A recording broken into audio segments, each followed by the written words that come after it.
On February 1, 2024, an island controlled by France was handed over to Spain without a single shot being fired. That island, which represents 8,156 square yards of territory, will sit in Spanish hands for 6 months before being handed back to the French on August 1st. February 2025 will see the process start anew, and it will go on as it has for hundreds of years, with France and Spain each taking control for 6 months before voluntarily handing it back. That is the fate of Pheasant Island, and in this video we'll dig into the island's history and answer the question, why does Pheasant Island change hands every 6 months? But before we get into that, let's take a trip to the beautiful French beach resort of Hendaye, featuring stunning sandy beaches, which seals occupy during the winter off-season. It's the last town controlled by the French before you reach the Spanish border. Continue your journey and you'll reach the Bidasoa River, a natural border between the two countries. It's in this river that you'll find Pheasant Island. Travel upstream toward the river's mouth, and you'll eventually be met with unattractive buildings on either side. Industrial warehouses line the river on the French side, while barely distinguishable residential towers block the line on the Spanish side. Finally, as the river starts to widen in preparation for reaching the Cantabrian Sea, you'll see Pheasant Island. It looks nondescript, a tiny patch of land that tourists can only reach via special arrangements. Furthermore, its name is apparently a misnomer. Should you ever set foot on the island, you'll find none of these pheasants that inspire its name. It's believed that a mistranslation of the French word for treaty or conference is the reason for the name, which provides a clue as to why the island exists in such strange limbo between France and Spain. Right now, that island is under the control of a naval commander from San Sebastian, which is a Spanish town. In August, the commander will relinquish control of the island to an equivalent French commander in Bayonne, with the two commanders going through the ritual every 6 months. Together, they serve as the island's viceroys. Though neither is especially active in their role, they have bigger concerns. As such, the day-to-day governance of Pheasant Island falls into the hands of the mayors of Hendaye, the previously mentioned coastal town, and the Spanish town of Irun. In truth, neither has much of a task on its hands. The island is uninhabited, save for the occasional touring groups that visit with special permission from whoever's in control at the time. According to Benoit Ungarte Mendia, the head of Hendaye's park division, he'll send a team once during France's 6-month ownership of the island to do some basic maintenance, trimming trees and cutting the grass. After a day or two of work, the team leaves and the island is left empty again. Only one other threat exists on the island: campers. Given the tidal nature of the Bidasoa River, the water surrounding it now and then dry up. Sometimes walking along the riverbed from Spain to reach Pheasant Island is possible, something Spanish campers do occasionally. The police will arrive to chase those campers away, after which the island is once again left uninhabited. By all accounts, this tiny mound of land is utterly inconsequential, and it presents no tactical advantage for either the French or the Spanish. Neither could use it as a base should war ever break out between the two, and neither has people on the tiny island to protect. There aren't even any pheasants. So, with the island seeming so utterly pointless to both nations, why did they go through the ritual of having it change hands every 6 months? A ritual that has existed for around 350 years. That answer starts with a man being thrown out of a window. In 1619, Emperor Ferdinand II rose to become the Holy Roman Empire's head of state. Far from being an extension of the famous Roman Empire that the name implies, this empire was as much a political and religious institution as it was a physical one.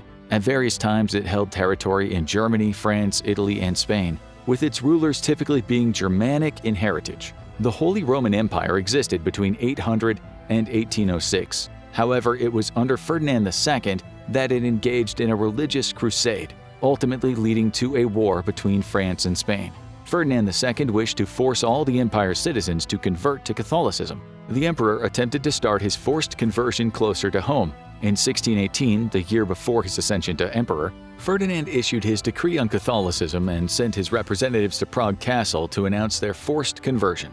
The Bohemian nobility in the Czech Republic rejected the call to Catholicism outright, sending the representatives flying out of one of the castle's windows before openly revolting against the Holy Roman Empire. Those nobles were soon joined by forces in Sweden, Norway, and Denmark with the defenestration, the term used for throwing somebody out of a window, triggering the 30 Years' War. At first, the war was fought between Ferdinand II's forces and the Bohemians, who had steadfastly rejected his religious decree. The first 10 years of fighting, dubbed the Bohemian Revolt, saw the rebels forge alliances with Protestant Union states and what we now know as Germany. At the same time, Ferdinand sought support from a crucial ally, King Philip IV of Spain. Philip had his own empire to run. At the time, he controlled Portugal and was making headway in the Americas, which had been discovered around 130 years prior. However, Philip IV was also a staunch Catholic, so when the Holy Roman Empire came calling, he was happy to provide forces to fight the Bohemians and their Protestant ideology. Ferdinand formed the Catholic League, with Philip and their allies waging bloody battles against the Bohemians, Austria, and east of Transylvania. The latter battles brought the fighting close to territory governed by the Ottoman Empire, which chose to fight alongside the Protestant Bohemians in exchange for annual dues paid to the Ottoman Sultan. Those forces primarily fought against Polish troops who were aligned with the Holy Roman Empire. For a while, the Holy Roman Empire was winning.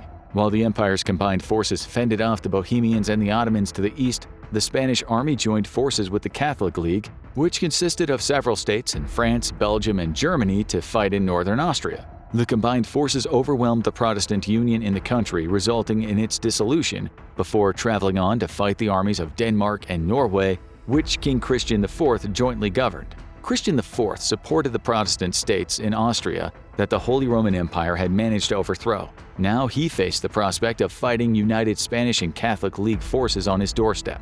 Desperate for help, he enlisted Scottish soldiers to fight alongside his own military to try to repel Ferdinand and Philip's combined militaries. Scotland itself had seen extended conflict between Catholics and Protestants in its recent history. In the 16th century, the nation was piously Catholic, according to the BBC. However, a civil war that had raged throughout the country in the latter half of that century eventually ended in favor of the Protestant forces. The Scottish Reformation was completed, and with the help of Scottish troops that now matched his religious ideology, Christian hoped to have enough firepower to fight against the Holy Roman Empire's invading forces. He was unsuccessful. The Holy Roman Empire cut down Christian's armies, with much of northern Europe falling to the empire in the process. By this point, Ferdinand II had achieved most of what he intended. Northern Austria was under his control, and he'd taken an enormous amount of territory from Christian IV.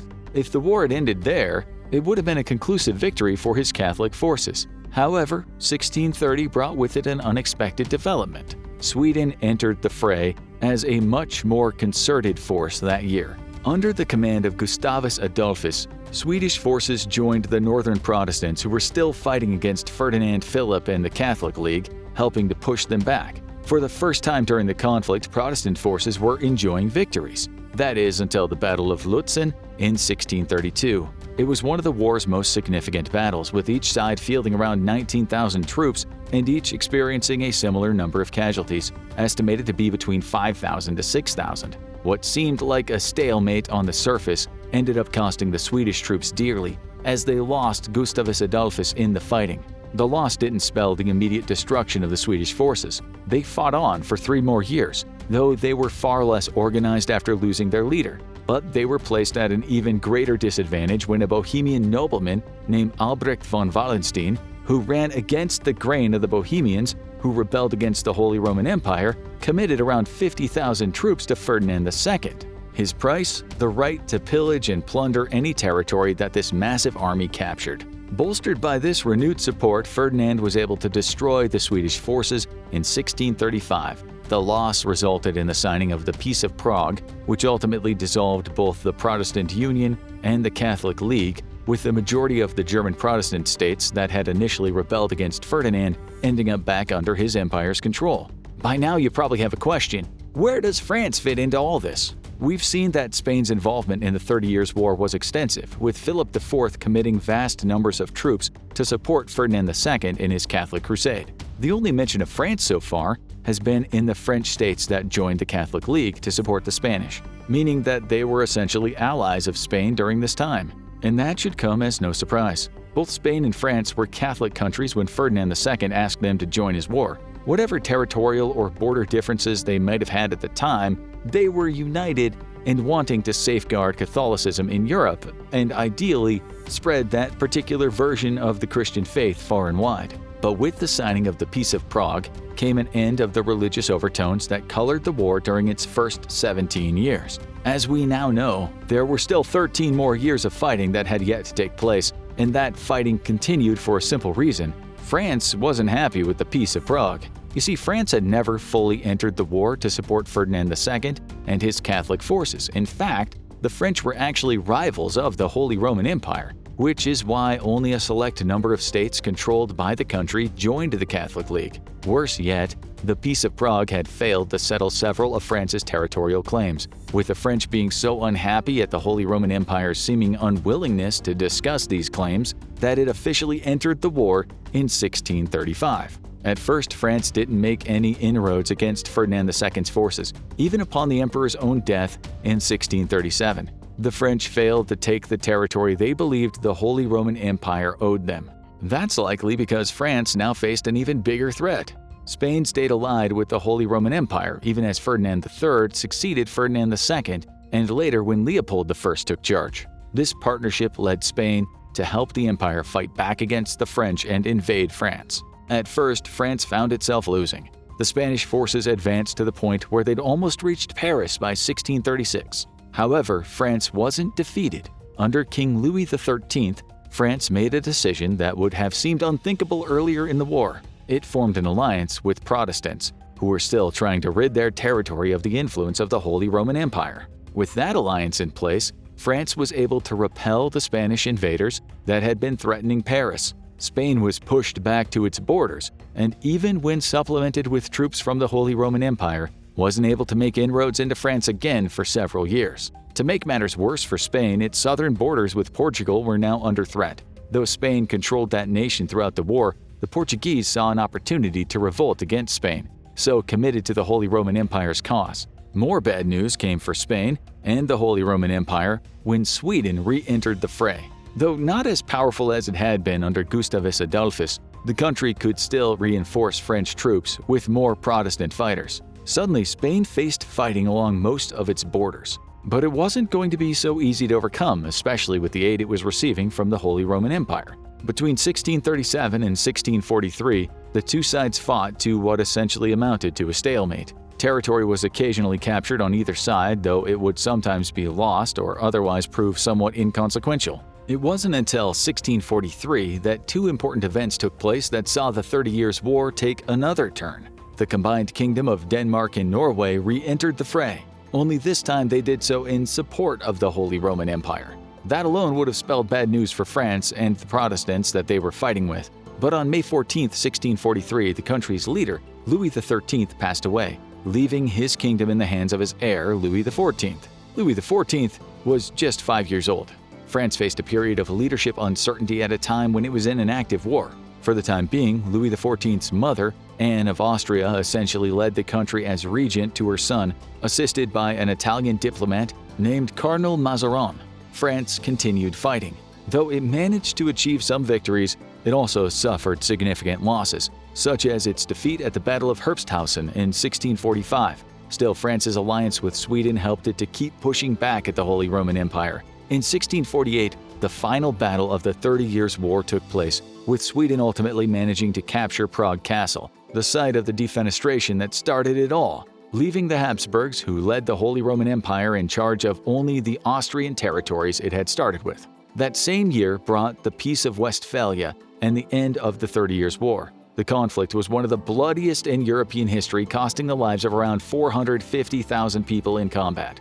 But it was the terrible conditions created in war-torn Europe that took the highest toll. According to the International Committee of the Red Cross, famine and disease, both driven by the war, took the lives of between 4 and 12 million people in Europe.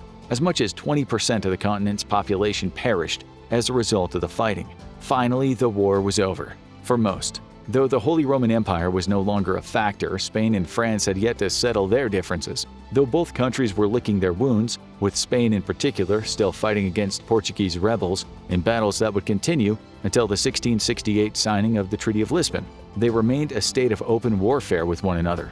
For another 11 years, the two countries would engage in bitter conflict. Neither was able to enjoy any decisive victories. Philip IV, racked by debt to the point where he was forced to declare bankruptcy in 1647, focused on defending his borders against the French while retaking the Spanish territory of Catalonia. France took Dunkirk, and eventually supported rebels in Barcelona to help them take the city in 1650. However, Spain managed to recapture both just 2 years later. Eventually, fighting was mostly limited to the Pyrenees border, but it couldn't last for much longer.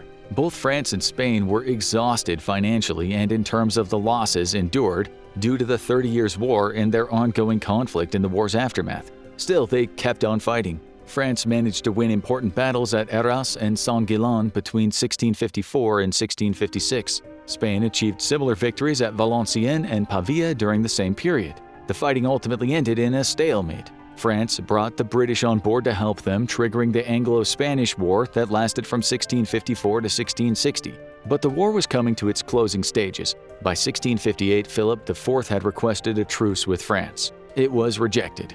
The death of Oliver Cromwell in England put France in a position where it no longer enjoyed the support of a strong ally. As exhausted as Spain was of the whole thing, the French finally entered negotiations with Spain to achieve peace on May 8, 1659. And finally, that brings us back to Pheasant Island. The May negotiations between France and Spain saw each side both cede and receive territory. France took control over Artois and Roussillon and acquired Lorraine and Alsace as long as they were governed under conditions partially created by Spain. For its part, France returned the territory it had won in Catalonia back to the Spanish. It also pardoned the great Conde, Louis II de Bourbon, a French general who had sided with France following his 1650 arrest. Incidentally, he would go on to become one of Louis XIV's greatest generals. Speaking of Louis XIV, he agreed to marry Maria Teresa de Austria, a Spanish infanta, meaning somebody born to royal heritage, to cement the deal.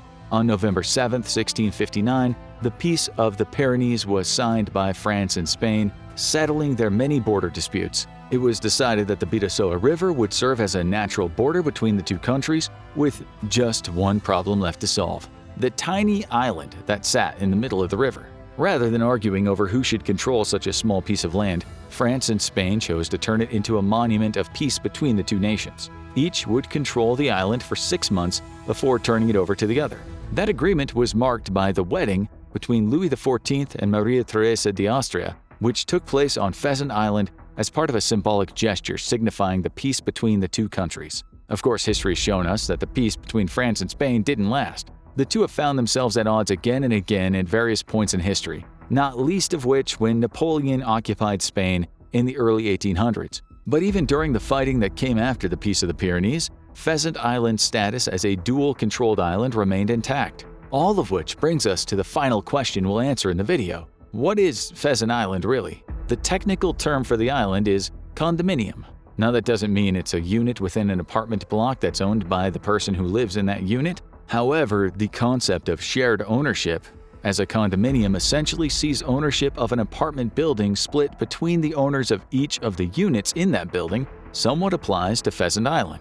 In geopolitical terms, a condominium is any place that is determined or governed by the presence of multiple sovereign states. The term's Latin origin makes this clear. In Latin, com means together, with dominium translating to the right of ownership. Pheasant Island isn't the only one of those condominiums in the world. According to the BBC, there are 8, such as Lake Constance, which Germany, Austria, and Switzerland jointly govern. Others include the Joint Regime Area, owned by Jamaica and Colombia, as well as the Moselle River, which Germany and Luxembourg oversee. But the largest by far is Antarctica, a continental condominium overseen by the 29 nations that signed the Antarctic Treaty. Of those 8 treaties, Pheasant Island is by far the smallest. Today it stands as a neutral territory, an island monument of the peace struck between Spain and France following their long-lasting war with each other. If you visit the island, you won't find a grand memorial to that war. Instead, you'll find a simple monolith containing an inscription that commemorates the events that led to the island receiving its interesting status. To further cement the island's status as a neutral territory, the side of the monolith facing Spain is written in Spanish, with the other side written in French. There's a postscript to this tale. In more recent years, the island has been used by illegal immigrants attempting to cross the border between Spain and France. It offers a temporary reprieve from the waters of the Bidasoa River, providing shelter until the immigrant is ready to take on the second leg of a swim that could prove life-threatening. Erungo Herrera Sarea believes that around 30 migrants arrive on the island every day, seeking passage north to France. But beyond that, Pheasant Island is simply a geopolitical quirk. a remnant of a war waged over 350 years ago that serves no real purpose other than to provide a shared neutral zone between Spain and France. It's a symbol of peace and perhaps worth remembering now in a world being so racked by border conflicts. What do you think about the island? Does it serve a grand purpose as a symbol of the peace between the two countries? Or is it simply a tiny landmass that both nations could just as easily forget without anything of consequence being lost? Let us know in the comments below. Then check out Cannibal Island, the real battle royale, or watch this video instead.